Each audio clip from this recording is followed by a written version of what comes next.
Assalamu alaikum, shalom, hotel, and power to my people that is scattered all in the four corners of this planet we call Earth. This is your boy, Musa Azakar. I want to thank you for sacrificing your time. Do me a favor, like this video, share it, and hit that notification icon.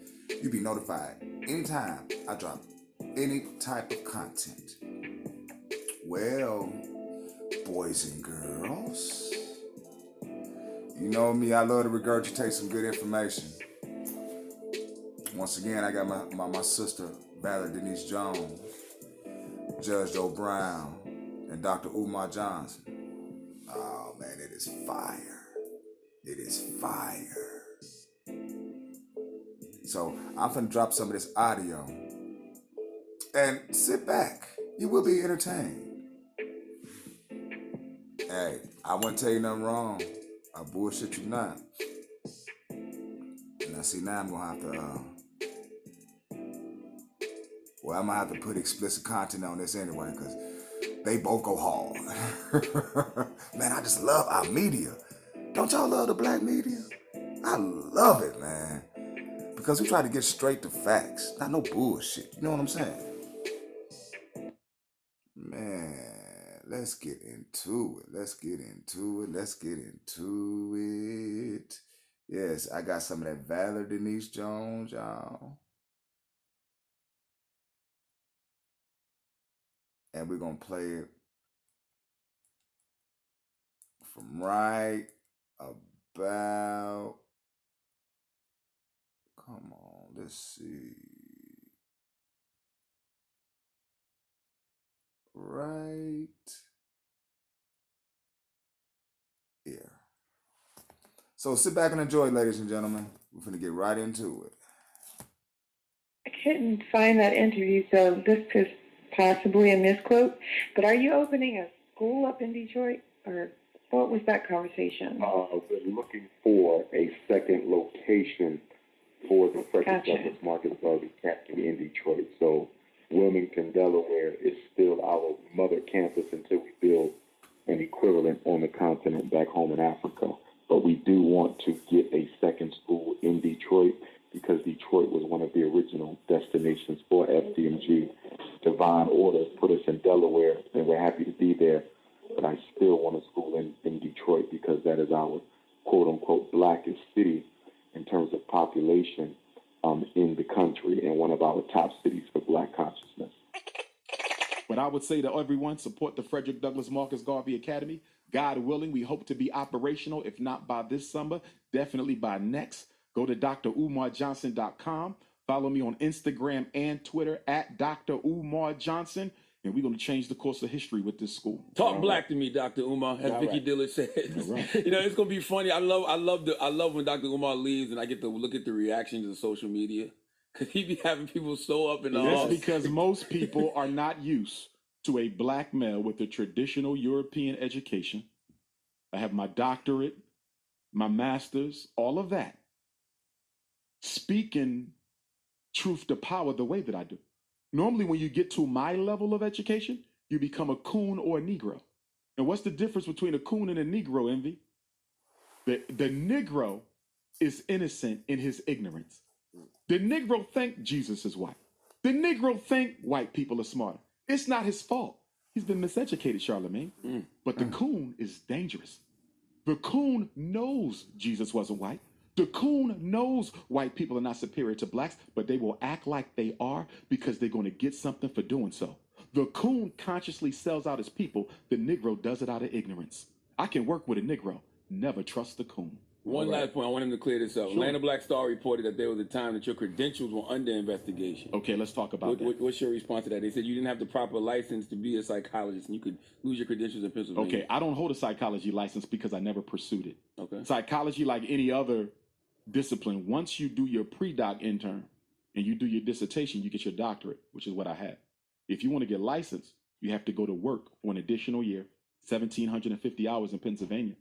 You're basically working under a licensed psychologist, and then you take your exam and you get your license. I never took the exam. I never did the postdoc hours. Why not? Because I'm a certified school psychologist. That's where I've made my name. That's where most of my work was done. So I made a decision after I got my doctorate that it's really not necessary to pursue my license because my school psychologist certification is what gives me the legal prerogative to go into schools and evaluate children. But the reason they questioned my credential in the first place is, once again, how could he dare talk like that if he really had that paperwork?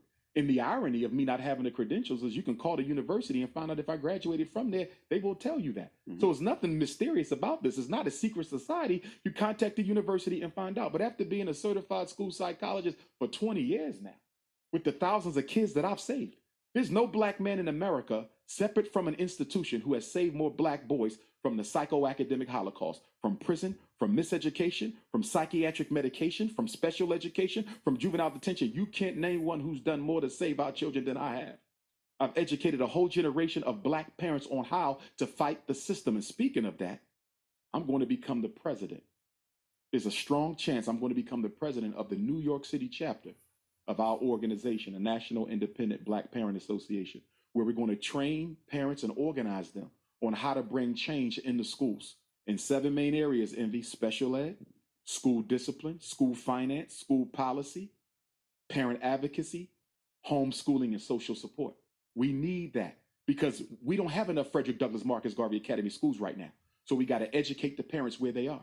And if there's anyone watching this who want to host a training in their state, because 2020, I'm going to every state in America, y'all, and I'm going to train the black parents who want to be trained on the art of how to deal with the schools. What is autism? What is a learning disability? What is an evaluation? What is an IEP? And what states can you exempt your child from vaccinations in order to attend public and charter school? What's the difference between public school, charter school, independent school, parochial school? How to write a letter when you disagree with the school? What to do when the teacher tells you got to put your child on drugs? We're going to educate every parent who wants educated in these 50 states this year. So if you're interested, go to drumarjohnson.com, get in contact with me. But the black parent revolution begins now. And we're going to come to the conclusion with this right here. Man, yeah, subscribe to Valerie Denise Jones' channel, y'all. She got that real killer. Grown man talk. Real grown man talk. Struggle for African continuity and liberation. We will never, ever get free until Africa gets free, because the respect we get is a direct reflection of the respect that Africa gets. No population outside of their native land is afforded more respect than that population inside the native land. Chinese get their respect because of China's respect. Jews get their respect because of Israel's respect. The British get their respect because of England's respect. And black people, no matter how many degrees we have, no matter how much money we've made, no matter how many celebrities we can parade around, we will never get the quality of respect that we feel we're entitled to until we help Africa achieve some of it for herself. Let me ask you a question here. What nation in Africa? It doesn't matter which one you're speaking of. Okay, let's take Europe. Are you talking about your Russian support, your Ukrainian support? Are you talking about your Czech Republic support, Slovakian support, French support, Swiss support? Well, what are you doing? You see, when we talk about Europe, we do that, but we talk about Africa as though it's a homogenous place. Last I checked, there are 54 different nations in Africa that can claim the African continent as classically defined.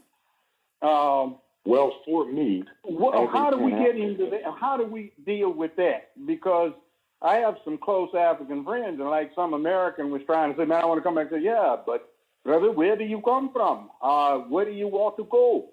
So when I'm coming back to my roots, where are your roots? Oh, you say somewhere on the Gold Coast. Now, what religion are you? Well, I'm Christian. Well, what sex or denomination? Answer carefully. Your life may depend on it. See, I like to respond to that. Where in there do we fit? See, I got some Africans telling me that what they want from black Americans is this. They say, you're welcome to come back and buy land, but that's not really helping us.